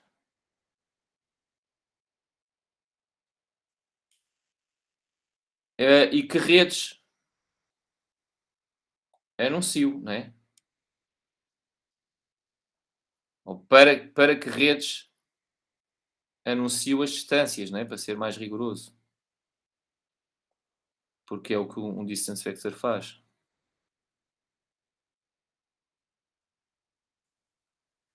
Portanto, onde é que faço vizinhanças? Para que redes anuncio distâncias? Isto vai ser feito da mesma maneira com o mesmo comando. Ou seja, um único comando vai fazer as duas coisas. É importante que vocês percebam isto. O único comando vai definir quais é que são as interfaces através dos quais eu vou mandar hellos e tentar formar vizinhanças e, ao mesmo tempo, dizer quais é que são as redes que são anunciadas. Antes disso, eu tenho que ligar o EGRP routing e tenho que dar um número que aqui se chama um AS number, embora isto AS vem da Autonomous System, mas para já não liguem muito a isto porque isto vai existir no BGP e aí é que tem um significado a sério. Um Autonomous System quer dizer o quê? É uma zona em que é a mesma entidade que gera o routing. Okay? Normalmente, quando eu preciso fazer routing entre Autonomous Systems, preciso de um EGP, ou seja, de um Exterior Gateway Protocol. Nós falámos na aula passada, no finalzinho, da existência de protocolos internos, IGP, e externos, EGP. Os internos, este é o exemplo deles, o EGRP, depois vamos ver o OSPF, há o ISIS também, que é parecido com o OSPF, também muito usado, também Link State. E depois temos os EGPs, que basicamente só há um em termos de que é o BGP. E esse é que é para enviar informação de encaminhamento entre dois Autonomous Systems diferentes. É o protocolo que há na internet, não é? Porque os vários operadores têm que trocar informação de routing entre eles. Não só na internet, o BGP pode ser usado noutros cenários, nomeadamente para trocar redes da minha rede empresarial com as redes do meu provider, por exemplo. E, portanto, e aí então temos o Autonomous System. Aqui o Autonomous System também tem um bocado o mesmo significado, mas é mais ligado ao EGRP e tem a ver com um processo de EGRP. Portanto, que eu posso ter EGRP com dois AS numbers diferentes no mesmo router, desde que ponha interfaces diferentes a participar em cada um e que anuncie redes diferentes em cada um. Ok? Então, a primeira coisa que eu vou ter que dizer é pôr um AS number, se bem que normalmente vai ser sempre o mesmo AS number em todos. Depois vou ter que fazer um comando para ligar o EGRP. E então depois vou ter que usar um comando para fazer aquelas duas coisas que eu tinha posto ali. Dizer quais é que são as interfaces que vão fazer vizinhanças e quais é que são as redes que vão ser anunciadas. Depois tenho uma última coisa que é opcional, que é tentar mexer no custo. Ok? Que é pôr, e isso eu posso fazer mudando, por exemplo, a bandwidth do link. Se eu não o fizer, ele tem umas bandwidths por omissão consoante o tipo de link. Né? Se for gigabit Ethernet, ele vai considerar uma bandwidth maior do que se for um fast Ethernet ou um serial. Então, primeiro comando. Ok? Vocês entram, fazem enable, configure terminal, podem escrever com o conft, não é? Entram no modo de configuração. Por acaso isto não mete aqui, não precisa estar no. Isto pode estar só no config. Isto config IF seria se tivesse já configurado uma interface. Router é EGRP 110. Ok? Isto vai entrar no modo de configuração do EGRP no processo 110. Poderiam ter outro, onde punham outros interfaces. Ok? Por exemplo, aqui este R1 tem que estar ligado aqui a esta parte que não pertence ou que eu não quero ter no routing do EGRP 110. Então eu aqui queria o 110 e depois punha um comando para dizer que só este interface e este interface é que entravam no 110. E que ia fazer com que só a rede que está neste interface e a rede que está neste interface é que seriam anunciadas com custo zero naquela vizinhança, naquele processo de routing EGRP 110. E depois poderia ter o EGRP 120, onde colocava este interface aqui. Ok? E onde, por exemplo, fazia uma vizinhança com o R3. Mas aí tinha dois processos diferentes. Ele estava a participar em dois processos diferentes. Ele estava a fazer vizinhança com o R2 e aqui a trocar encaminhamento aqui em cima, isoladamente, do que faz aqui em baixo. Tenha dois processos EGRP diferentes. Aqui formava vizinhança com o R2, anunciava este link e este link. Aqui formava vizinhança com o R3 e anunciava só este link. Portanto, o R3 aqui não sabe que existe isto, nem que existe isto, nem vai aprender nenhuma das redes que o R2 anunciar ao R1 não iriam depois para baixo. Ok? Portanto, aqui, tudo o que eu aprender do R2 só envio para outros que pertençam a este, com que eu esteja a fazer vizinhança no 110. E aqui, tudo o que eu aprender do R3 não vai para o R2. Só iria para outros que existissem aqui que eu tivesse em parte total 120. Okay? É para isto que serve este número. Vocês no trabalho, obviamente, vão estar todos, se usarem a GRP, porque entretanto para a semana depois, esta semana, se calhar não temos tempo para começar, mas para a semana já vamos também falar no OSPF, também podem usar o OSPF na parte do relativo. É como quiserem, mas eventualmente esta semana podem querer já avançar com essa parte e, portanto, é possível que usem o EGRP. Também por isso depois existe um exercício só da OSPF. Ok? Portanto, primeira coisa, que é o comando router EGRP, um AS number. Entram no modo de configuração do router, do EGRP. E depois vão fazer estes comandos, que é o comando network. E aqui é preciso perceber muito bem isto. Este comando network vai servir para aquelas duas coisas, ou seja, para dizer quais é que são os interfaces que participam e indiretamente dizer quais é que são as redes, as minhas redes, que eu vou anunciar com custo zero. É óbvio que depois, quando eu receber distâncias dos outros, eu também vou enviar essas redes que eu aprendi dos outros para os meus vizinhos. Mas há as minhas. Eu também tenho que definir quais é que são as minhas, que eu vou dizer que chego com custo zero. Que eu quero que sejam conhecidas depois na rede, porque se não for eu a dizer ao início que as tenho com custo zero, depois ninguém as vai saber, não é? Eu ao início digo que as tenho com custo zero ao meu vizinho, depois o meu vizinho soma o custo dele para mim e vai dizer aos outros que consegue chegar a essas redes. Ok? Portanto, isto tem que fazer as duas coisas. Então é um comando network que depois leva um IP, falta aqui um espaço aqui no meio, e depois pode levar aqui uma wildcard mask ou não. Se não levar o wildcard mask, isto vai assumir que eram aquelas classes antigas, ABC. O que quer dizer que neste caso eram 192, isto vai assumir que era uma classe C, e portanto, se eu não puser aqui nada, é a mesma coisa que se eu tivesse posto lá 0, 0, 0, 255. Porque numa classe C, os 3 primeiros octetos são da rede. Mas isto não é uma máscara de rede. Não pensem nisto assim. Isto chama-se uma wildcard mask. Se repararem, está ao contrário. Porque isto não serve para definir uma rede. Isto serve para definir uma regra de matching. Portanto, o que eu estou aqui a dizer é o quê?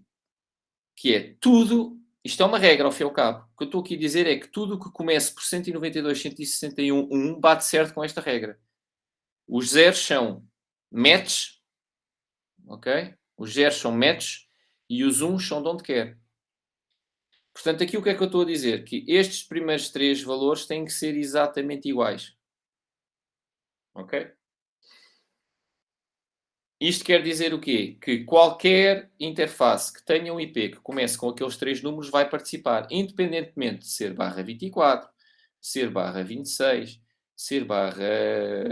até barra 16. Ok?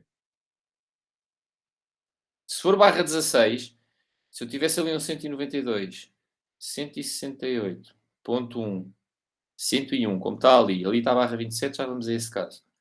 Se isto for barra 16, esta rede é 192, 168, 0.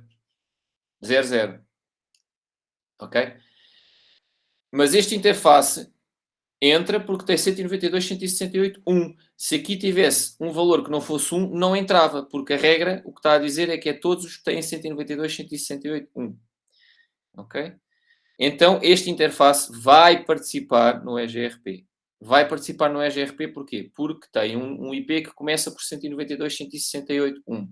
Isto quer dizer, então, vai participar, quer dizer o quê? Que ele vai mandar hellos por ali e vai tentar formar uma vizinhança por ali. Primeira coisa. Segunda coisa. Esta rede vai ser anunciada. Mas que rede vai ser anunciada? A barra 27, que é o que cá está. Vocês confundem muito isto. Nos outros anos, reparo. Que é, olham para este comando, como diz network, se eu perguntar que rede é que é anunciada, vocês olham para o wildcard mask, fazem lá ao contrário e dizem que é o barra 24. Errado. Portanto, isto aqui não está a dizer que é 192.168.1.0 barra 24 que é anunciada. Não. Isto está a dizer que todos os que começam por 192.168.1 participam. O que quer dizer que, se fosse este caso, a rede que era anunciada era esta, da 16, sendo o caso que está na figura. O que vai ser anunciado é a rede 192.168.1. E agora isto é com 27, portanto o 24, 25 andaria de 128 em 128, 26 de 64 em 64, 27 de 32 em 32. Portanto, isto é o 101, 32, 64, 64 com mais 30, 94, 98. Portanto, esta é a rede 98. É esta rede que é anunciada. Estão a ver? A rede anda de 64 em 64, com a máscara 27. Portanto, isto é um endereço de rede. Ok? Portanto, a rede que é anunciada é a 192.168.98. Ok? E o interface, apesar do interface ter o endereço 101, mas isso é um endereço de host daquela rede. É esta a rede que é anunciada, ok? Apesar daqui estar uma máscara que, se fosse feito ao contrário, era um barra 24. Mas isto não é para definir redes, isto é para definir uma regra. E a regra faz duas coisas. Se o interface bater certo com a regra, duas coisas acontecem. Eu faço uma vizinhança através desse interface e anuncio a rede desse interface. A rede que tiver configurada no interface correspondente à máscara que tiver no interface. No caso de cima, do primeiro comando, 172.16.1.0, 000.255. Então é todos os que começam por 172.16.1. Ok? 172.16.1 é este aqui. Portanto, ele vai tentar fazer uma vizinhança por aqui. Este de baixo é o 172.16.5. Não bate certo. Certo? Logo não entra no EGRP. Isto quer dizer que por aqui não há vizinhança. E quer dizer que a rede 172.16.5.0/24, que é a rede deste interface aqui, não é anunciada. Portanto, não há nem vizinhança por aqui, nem isto existe no EGRP. Ok? O que vai existir é ali o ponto 1, que também é barra 24, já agora, vê se não está a seguir. E, portanto, a que vai ser anunciada é a 172.16.5.0/24 e este interface há uma vizinhança, vai-se tentar fazer vizinhanças para aqui. Poderiam existir aqui routers ou não. Se existir um router, faz uma vizinhança. Se por acaso isto fosse um segmento Layer 2, não há routers. E então aí, eventualmente, é um bocado patente ele estar a tentar enviar hellos, mas eu tenho que ter o comando network na mesma, porque senão eu não anuncio esta rede. Ok? Pois há uma maneira, já vamos ver, de eu anunciar a rede, mas não fazer vizinhança. E como isto é feito com o mesmo comando, tenho que depois pôr outro comando a dizer que naquele interface não é para enviar hellos. Que é o comando Passive Interface, já vamos ver. Ok? Então está aqui a configuração, ok? A mesma configuração que está ali. Portanto, eu tenho que já ter os interfaces IPs, nos vários, que por isso é que eu estava a dizer que era barra 24, está aqui. Lá na figura não estava, mas é barra 24, 51 e é barra. Este não é barra. Este é o barra 27, que é o 224, e este também é barra 24, que não estava lá no desenho. Mas vê, está aqui a máscara, é barra 24. Ok? Portanto, mais uma vez, esta primeira vai bater certo com qual? Vai bater certo só com este. Depois aqui é que está a máscara mesmo da rede, quer dizer que vai ser anunciado o 172.16.10/24, porque isto é que é a rede desta interface. Para o de baixo, isto é a mesma coisa que se tivesse aqui 0.0.0.255, porque quando eu não ponho o wildcard mask, ele assume pelas classes, portanto aqui vai assumir que são estes 3 octetos. Mais uma vez, vai bater certo com este, mas neste caso a rede que é anunciada é a 170, a 192, é 192, 168. Ponto 1.98, lembram-se? Porque com esta máscara anda de 32 em 32 a rede e o 101 pertence à rede 98. E ambos vão tentar, e vamos tentar fazer vizinhanças por ambos, ok? Pronto. Agora, aqui temos outro exemplo, o AS number 2, mesma coisa, com o 24 e o 101, é a configuração dos dois lados, depois teria que fazer a configuração do outro lado, não é? Esta é a mesma coisa, só que aqui tem a configuração dos dois lados para que depois a vizinhança aconteça, não é? Senão não existe a vizinhança. Verificar show IP é IGRP neighbor, já tínhamos visto. Ou seja, depois de configurarmos isto nos dois lados, temos que ver se a vizinhança realmente subiu. Normalmente ele dá um alarmezinho no CLI a dizer que a vizinhança já está a funcionar. Mas podemos fazer o show IP é IGRP neighbors para ver se realmente a vizinhança já está a funcionar dos dois lados. E ele mostra a vizinhança, aqui está feito dos dois lados, e este mostra que tem a vizinhança o 102 e este mostra que tem como vizinho o 101. Isto até depois diz aqui o sequence number, que é o número de vezes que já enviou updates para aquela vizinhança. Depois, diz que a vizinhança está a funcionar. Eu posso esperar ali uns segundinhos para eles trocarem os updates e calcularem as coisas e depois posso ir ver à tabela de encaminhamento se já está a aprender alguma coisa, já estão a aprender alguma coisa. E então aí, com o show IP route, neste caso se é show IP route é IGRP, mas esta parte do IGRP podem não pôr. Aí apareceriam aqui mais coisas, não é? As que são aprendidas por IGRP têm este código D. E isto tem a rede, a métrica a distância, o next hop e há quanto tempo é que ela está instalada. Neste caso há 7 minutos e 1 segundo. Ok? Isto aqui já vamos ver depois o que é. Porque isto tem duas subnets, depois há aqui um sumário.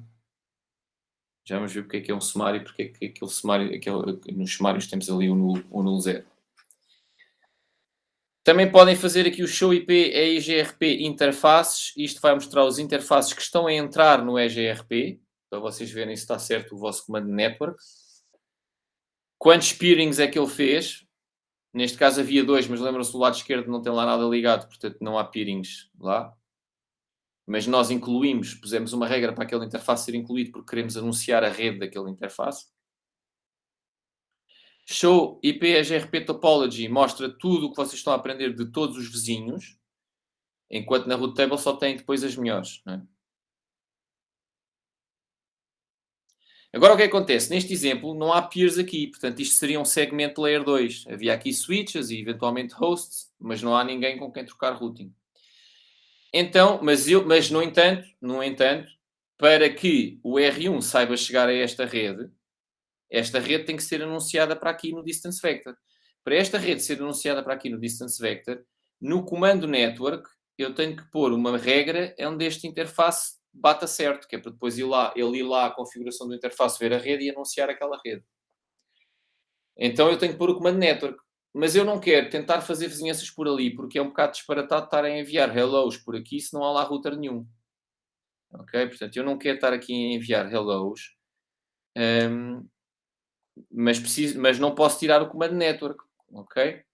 Mas como eu não quero tirar o comando network, tenho que ter uma maneira de fazer isto. E como é que eu faço isto? Com este comando. Passive interface, faço ethernet 00, que é o interface. E isto diz o quê? Ok, se este interface bater certo com a regra do network, que eu estou a definir no comando network, não é para fazer neighborings ali. Ok? Existe outro comando, que é fazer passive interface. Porque normalmente nós queremos aqui excluir alguns, mas pode acontecer que um router tenha aqui uma data de VLANs no mesmo local, cada uma no seu interface. E, por exemplo, só tenha um link para cima, mas quer anunciar estas redes todas. Aqui é ao contrário, né? Eu tinha que fazer um comando destes para este, para este, para este e para este. Tinha que fazer este comando 4 vezes. Existe uma maneira de ser ao contrário. Como tinha que fazer este comando 4 vezes, na prática só um é que é para fazer neighbors, então faço ao contrário, que é, há um comando que é pôr o passive interface e depois é espaço default e assim ficam todos default. Aí é preciso fazer ao contrário, que é fazer no, aí teria que fazer no passive interface e depois imaginem que este era o gigabit 1, no passive interface gigabit 1. Estão a ver? Aqui é ao contrário, estão todos por omissão a ser passivos e depois eu tenho que dizer os que não são passivos, que é aqueles onde eu quero fazer vizinhanças. Depende do cenário e de eu querer poupar comandos. De qualquer das maneiras, é sempre boa ideia pôr como passivos os interfaces onde não há routers ligados. Ok? O que é que nos falta ver para terminarmos e que depois vai existir também no OSPF? Duas questões. Portanto, até agora vimos como é que funciona tudo, como é que eu configuro e como é que eu ponho redes anunciadas. E agora, como estamos a ver, ele anuncia as redes e descobre tudo. E descobre os caminhos que tem com as distâncias para as redes todas que existem. O que é que acontece agora? Duas coisas. As tabelas podem começar a ficar muito grandes. Imaginem este mecanismo na internet, que tem centenas de milhares de autonomous systems e milhões de redes IP, não é? De prefixos. Não, fica uma coisa enorme. Este é, como vocês também devem falar em RIT, quem fizer RIT, o processo do routing é uma coisa é uma busca que computacionalmente tem algum custo, porque, embora hoje em dia esteja praticamente implementado em hardware, ou está implementado em hardware, mas mesmo assim isto é um longest prefix match, ou seja, ele não para no primeiro hit, ele tem que procurar praticamente em todo lado, porque ele tem que encontrar a mais específica que bate certo com aquilo. Ok? O que é que acontece? Por exemplo, imaginem que vocês aprendem uma rede que é a 10.300/16 e aprendem a rede 10.3.2.0/24. Se aparecer um pacote para o 10.3, aliás, pode ser exatamente assim até. Aliás, 00, aliás, 00. Isto é o endereço de rede, desculpa. Se aparecer aqui uma coisa que é um ping para o 10.3.2.1, isto tanto bate certo com isto como com isto, porque isto é um endereço de host desta rede e é um endereço de host desta rede também. Ou seja, ele não pode parar quando encontra uma rota para este. Tem que ir a ver se não existe uma rota mais específica. Portanto, isto tem algum custo computacional. Portanto, eu tenho que tentar minimizar aqui o número de entradas que existem. Duas maneiras de fazer isto. Por exemplo, imaginem o vosso cenário, e esta é a primeira coisa que aqui está. Vocês lá no vosso trabalho têm a internet, sai toda a gente por ali. Portanto, na prática, vocês têm aquela topologia toda aqui, com uma data de caminhos alternativos. E, no entanto, quando vocês querem ir para a internet, sai tudo por ali. Ok? Então, eu não... agora imagina que eu nunca na vida vou injetar a tabela toda da internet aqui, porque quando vocês vão ao Google, vão ao DNS e aquilo dá-vos um IP, que é de uma rede pública. E é assim, o vosso service provider é que sabe chegar a esta rede. E eventualmente tem uma tabela grande com muitas redes. seria de loucos, e os routers mais pequenos nem sequer receber as redes todas da nuvem, que é o que acontece com o funcionamento que nós vimos até agora. Era agora, este aqui tinha que enviar todas as redes que aprende por aqui, tinha que enviar cá para baixo. E é pateta, porque todas as redes da nuvem, o ponto de saída é sempre o mesmo. Então, quando eu tenho assim um ponto de saída para muitas redes, posso fazer que não existem aqui, não é? E que são muito mais do que as que existem aqui. Eu então vou ter uma coisa que se chama uma rota default, que é o 0000, ok? Que é bate certo com tudo o que não seja mais específico do que isto. E daí o longest prefix match, não é? Portanto, todas batem certo com o 000, só que se for um IP que é conhecido lá dentro, vai bater certo com uma das entradas mais específicas da rede específica lá dentro. Então, normalmente o que se faz é que este ponto de saída vai mandar uma rota 000 cá para dentro, ou seja, o que vai ser anunciado em EGRP ou depois em OSPF, aqui no caso destes, não são estas redes todas da nuvem, que isto seriam milhares, mas sim uma única rede, que é 000. Ok? E esta rede é enviada cá para baixo. Como é que é feito isto em EGRP? Várias maneiras. Há uma primeira maneira que é, tem aqui o exemplo, aqui nem sequer é com a internet, mas é esta nuvem. Portanto, eu não quero esta rede, são várias redes, tem esta e tem outras. E eu não quero saber esta rede aqui dentro. Eu quero mandar uma rota default. Ou seja, tudo o que não for para uma destas, que são as que ele vai conhecer cá dentro, tudo o que não for para uma destas, é para ir para ali. Então aqui uma das maneiras é marcar uma rede que é o ponto de saída, que neste caso é a rede deste link, 172.31. Aliás, é esta rede que está aqui, é uma rede que este router tem, não é esta aqui, que esta é a barra 24. Portanto, é marcar esta rede que está aqui, que é uma rede que está aqui num interface qualquer, que é o interface de saída do router 3. Portanto, isto é um interface de saída do router 3. Tem aqui uma coisa qualquer, né? Tem um IP aqui nesta rede. Portanto, ele tem esta rede. O R3 tem esta rede diretamente ligada, ou sabe lá chegar. Portanto, o que eu vou dizer é que esta rede é a candidata a ser a rede default, porque é a rede de saída. Então ponho aqui default network. Neste caso não está a máscara, porque isto é um classe B, e então, mas podia ter a máscara aqui também, com 255, 00. Ok? Portanto, vou dizer qual é, que é uma rede que é a rede default, que é a de saída, e depois tenho que criar uma rota estática para essa rede. Portanto, aqui eu estou a dizer o quê? Que esta rede, a rede que eu disse que era a rede default, que é 172.31/16, o next hop é 172.31.1. Ok? E configuro isto aqui no R2.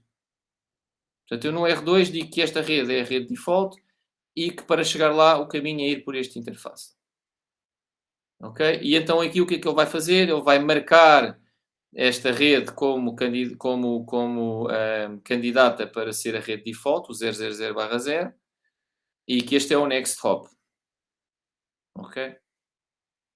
A maior parte das pessoas não usa isto no EGRP porque isto é um bocado convolvido. Há uma maneira, porque há uma maneira muito mais simples. Aliás, até há mais duas ou três, mas esta é outra. Se vocês forem à documentação da Cisco, eles próprios dão 3 ou 4 maneiras diferentes. Outra maneira que é mais simples é fazer logo isto assim, que é eu criar a rota estática default, estou a ver, 000 e dizer que o next hop é o interface por onde eu vou sair. E aqui nem sequer preciso saber que aquela rede existe. Portanto, o R2 aqui só tem que fazer uma coisa, que é dizer 00000 é para ir para este link. E depois eu dar ordens ao EGRP para anunciar as rotas estáticas que eu tenho configuradas. Este redistribute estático o que diz é, no meu distance vector, eu vou enviar isto. Ou seja, eu vou dizer que consigo chegar à rota 000 com um custo zero, porque está diretamente ligado a mim, porque este next hop é um interface meu. É uma rede que está diretamente ligada a mim. Ok? Isto é uma rota default. Segunda maneira, muito importante, porque estamos a falar, todas as rotas externas não precisarem de ser conhecidas cá dentro. Portanto, é tudo isso que eu poupo na minha tabela de encaminhamento. Outra coisa que eu posso fazer é, há zonas na minha rede, por exemplo, vocês também têm uma coisa destas que eu peço lá, vocês têm aquela zona aqui, e aqui, por exemplo, existem as redes da VLAN 2 e da VLAN 3, as redes da VLAN 2 e 3, né? Aqui existem as redes da VLAN 2 e 3 e aqui, mesma coisa, existem as redes da VLAN 3 e 4, ok? Mas estas, a 2 e 3 só existem aqui e a 4 e 5 só existem aqui, ok? Apesar daqui só existir a 4 e aqui só existir a 5, mas não interessa, mas elas ambas só existem aqui. O que quer dizer que naquela zona cá de cima, eu não preciso de saber a rede da 2 e da 3, nem preciso saber a da 4 e da 5, podia saber só um sumário que inclua as duas. Eu posso daqui para cima, nestes dois, anunciar só um sumário e daqui para cima, nestes dois, anunciar só um sumário da 4 e da 5 e daqui anunciar só um sumário da 2 e da 3. Que é o exemplo que temos aqui também. Ok? Imagina que tínhamos aqui duas redes, uma rede 2 e uma rede 3, né?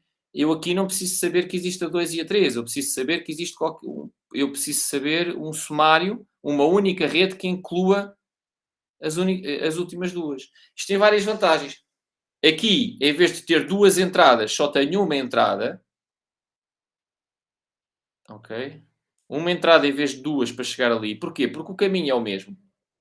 Portanto, não preciso ter as duas em separado.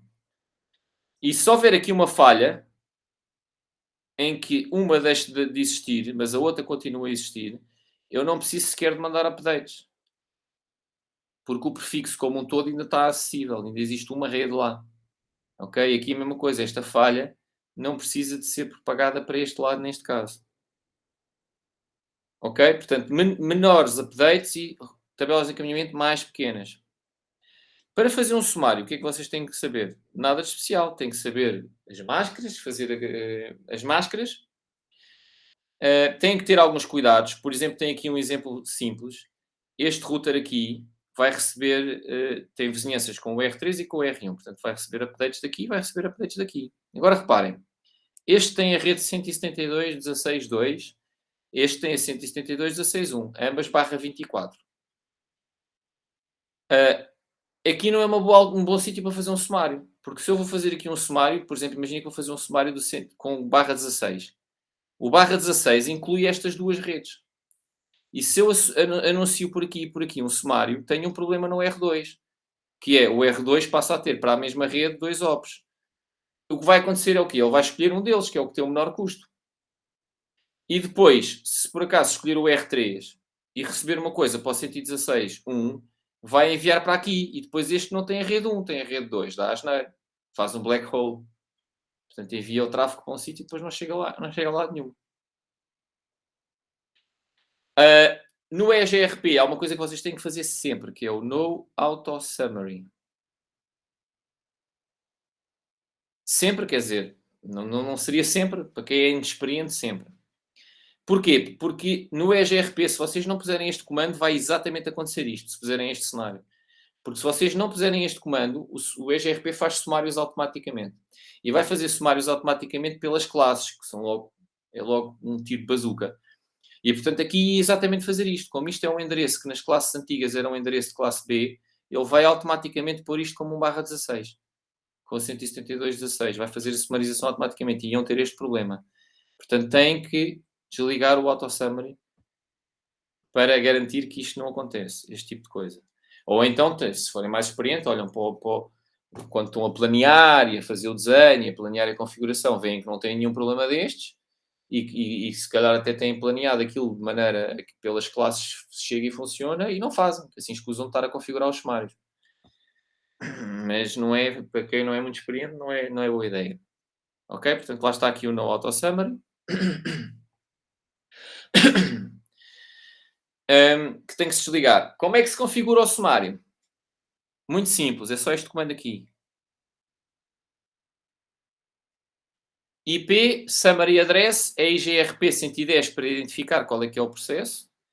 E depois definem o IP e a máscara do sumário. Onde é que isto é feito no EGRP? Não é na configuração do router, ou seja, não é aqui. Estão a ver? A configuração do router é aqui. Não, aqui desligam o No Auto Summary. Tem os comandos networks. Onde vocês vão colocar isto é na configuração do interface por onde querem anunciar só um sumário. Ou seja, na vizinhança desta interface, eu quero anunciar só um sumário. Então eu ponho este comando. Isto vai fazer com que o quê? Com que em vez de ele anunciar os updates normalmente, o distance vector normalmente, com todas as redezinhas e todas as distâncias, não. Vai anunciar uma única rede com uma única distância. O que quer dizer que isto tem que ser uma interface que é a única ligação, está aqui este exemplo, para o world, não é? Porquê? Porque este world, este aqui, o router que tiver aqui é GRP, o router que tiver aqui a falar é GRP com este R3, não vai saber que existem estas redes em separado. Só vai saber em conjunto. Ok? Pronto. É óbvio que isto só vai apanhar as redes 172.16 e 172.10. Se a 10 fosse anunciada também, e à parte, porque ele vê logo isto, ele vê que a 10 não cabe aqui nisto. Como não cabe aqui nisto, ele anuncia à parte. Ok?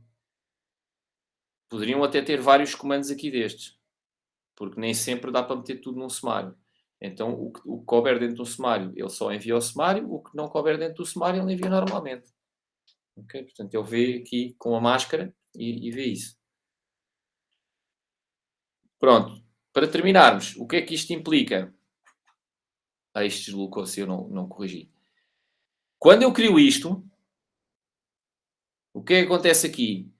Eu estou a anunciar isto tudo apenas como 172, como 172.16.0. Agora imaginem que aparece aqui tráfego para o 172.16.4. Bate certo com isto. Portanto, isto vem para aqui. Estás a ver? Ok? E agora o que é que acontece? Eu não tenho a ponto 3, eu tenho a ponto 1 e a ponto 2. Portanto, este R3 vai olhar para a tabela de encaminhamento dele e não tem nenhuma rota para aquilo. Agora imaginem que é muito normal, como isto é a ligação para o World, que este router que está aqui está a enviar um 000, uma rota default para o R3. O que é que o R3 agora vai fazer? Recebeu aqui uma coisa que é para o 172.16.4, ele não tem rota para o 172.16.4, envia aquilo para a rota default. Volta aqui para este router. Este router, olha, 172.16.4, eu tenho uma rota para o 172.16.0, isto cabe lá, então vai para ali e o pacote não sai disto. Como é que isto se resolve? E isto é normal com o sumário de acontecer. Como é que isto se resolve? Tem que se evitar que este R3 envie isto para o 000. Como é que isso é feito? Automaticamente, o router acrescenta aqui uma rota. Estão a ver? 172.16.16 no 0. E isto resolve o problema. Porquê? Se for para o ponto 1 ou para o ponto 2, eu tenho as rotas mais específicas e isto segue o caminho que tem que seguir. Se fosse para o 172.16.4, que não é nem esta, iria bater nesta e é descartado, porque está no 0. É importante que eu descarte qualquer pacote que caiba num sumário, mas que depois eu não tenha mais específico. Para eu não enviar aquilo de volta para um 000 que exista e depois o pacote nunca mais sair dali. Ok? Pronto. Aqui nem seria um problema porque não existe um gateway of last resort, mas depois de existir, isto já seria um problema. E existe ou não, o próprio protocolo põe logo aqui isto.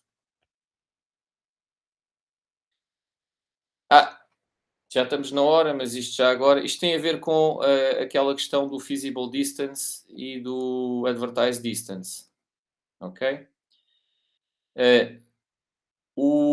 Do feasible successor e do current successor. Current successor, o que tem a menor feasible distance. Feasible successor, qualquer um cujo AD seja menor do que a melhor feasible distance.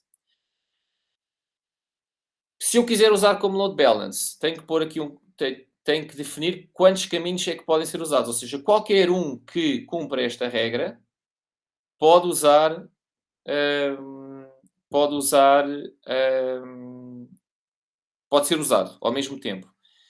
Por omissão estão definidos aqui 4, pode ir até 16. O que quer dizer que se eu puser aqui 16, se existissem 16 caminhos cuja AD, 16 vizinhos cuja AD fosse menor do que o meu melhor caminho, todos eles podiam ser usados. Outra coisa que eu posso dizer é, além de quantos é que podem ser usados, é qual é que é a feasible distance que pode ser usado, que é com o comando variance. Ok? Portanto, nós aqui temos um maximum paths de 3. Temos 35, 40, 35, 40, 35, 40. Estão os 3 iguais, estão a ver? Estão os 3 a ser usados porque tem o 3 max paths. O comando variance é para outra coisa, que é este número é até 2 vezes a minha feasible distance, melhor, eu posso usar. Ou seja, eles têm que ter a AD menor que a feasible distance, ok? Isto é a feasible distance do current successor, e a feasible distance do feasible successor, do possível caminho, tem que ser menor que 2 vezes a melhor feasible distance. Isto é para eu não usar caminhos muito maus por causa do meu custo ao pé de mim. Por exemplo, se eu tiver, e isto é o último estado, exato. Se eu tiver, aqui tenho 5 mais 5, 10, tenho aqui 35 por aqui, feasible distance 35. Tá, aliás, tenho aqui em baixo, está aqui em baixo os resultados. Portanto, nós temos 30, aliás, 10 mais 20, 30. Aqui temos 10 mais 10, 20. E aqui temos 25 mais 20, 45. E aqui temos 10 mais 40, 50. Agora reparem, a melhor feasible distance é o quê? 20. Quais é que poderiam ser usados se eu tiver o maximum paths de 4, que é o default? Até 4, todos os que tenham o AD menor que 20. Ou seja, este e este poderiam ser usados. Ok? Se eu não mexer na variance. Se eu puser o variance 2, o que é que acontece aqui? O feasible distance deste candidato é 50, que é maior que 2 vezes 20, que é a melhor feasible distance, que seria 40. E, portanto, este não poderia ser usado. Ou seja, se eu pusesse o variance a 3, já podia ser usado. Porque 3 vezes 20 era 60 e ele já era menor. Ou se eu não configurar o variance, ele também podia ser usado. Porque o AD é menor que o FD da melhor. Ok? Portanto, maximum paths, quantos é que podem ser usados que tenham o AD menor que a melhor feasible distance? A variance é a feasible distance desses candidatos, quão maior é que pode ser do que a melhor feasible distance. Isto para excluir caminhos que podiam ser usados porque não provocam hops, mas que o custo é muito elevado e são muito maus. E pronto, terminamos. Desculpem lá, passámos aqui 6 minutinhos da hora. Bom, então até amanhã às 8 da manhã. Se alguém quiser fazer alguma pergunta, apesar de já ter passado da hora, estão à vontade. Enquanto eu vou desligando aqui isto, a gravação.